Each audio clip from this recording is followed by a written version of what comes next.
10 of the worst mistakes that you can make in Hearts of Iron 4. First of all, you'll find that you'll be rinsed of guns, and that you'll always be low on supply. You'll also find that you'll have a hard time pushing through the enemy line, and that the enemy can easily overtake you, and you'll lose a lot of kills. Infantry is usually best used for defense or early game offensives, and should not be used as your main offensive battalion past 1940, I want to say. Instead, you should use your infantry to hold the line while using your tanks to push through. If you really want to use some offensive infantry, make sure that you add artillery battalions to it and like support equipment to it, like and anti-air. Make sure you also have anti-air, but pure infantry cannot push. Close air support is very important in a Hearts of Iron 4 game.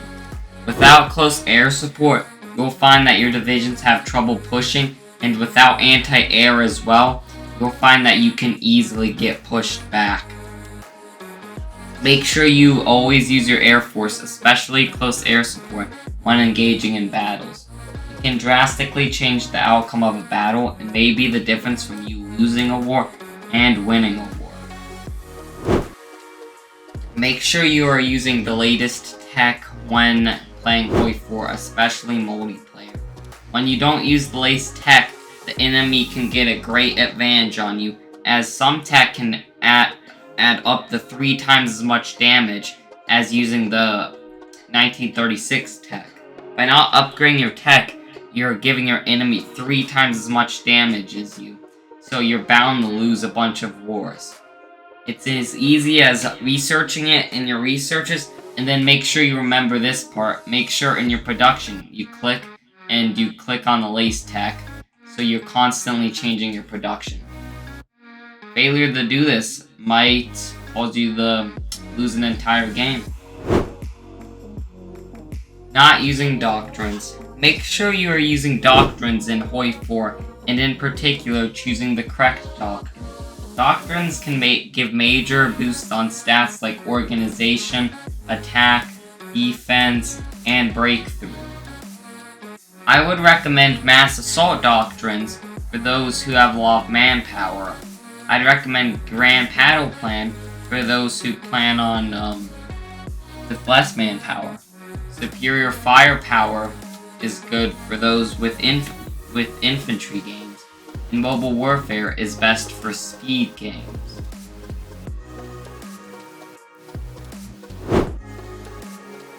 Number 6, ignoring stability. Stability might seem pointless outside of roleplay purposes. Like, who cares if people in my country are happy with their political situation?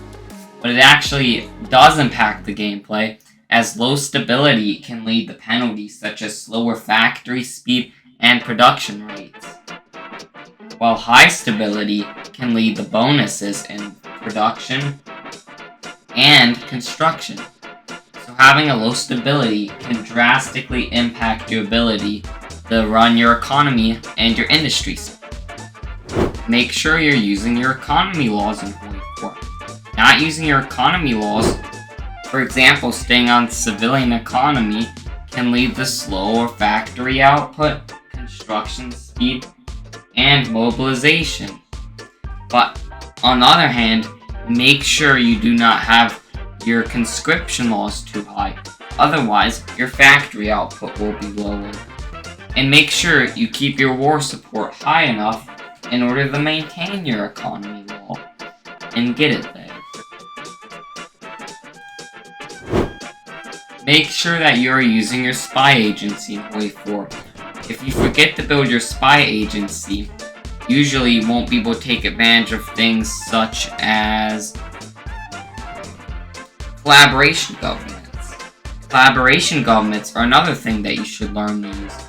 Collaboration governments can drastically increase the speed that you can defeat the enemy, as the capitulation limit is way lower. This is very useful when fighting nations such as the Soviet Union, where it's hard to capitulate them.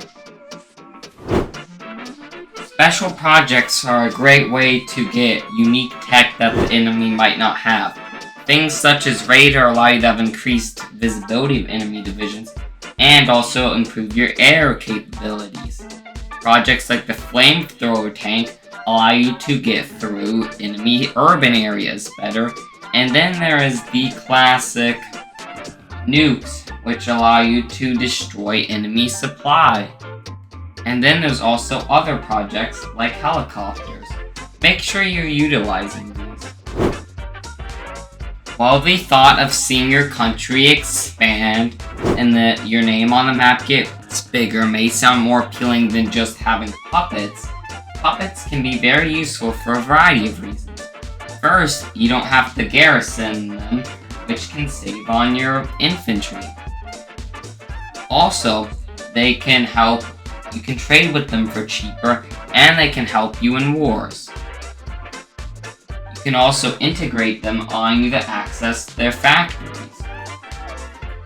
The only time I would recommend not puppeting, however, though, is if you can core the land, or you can get a collab government on it.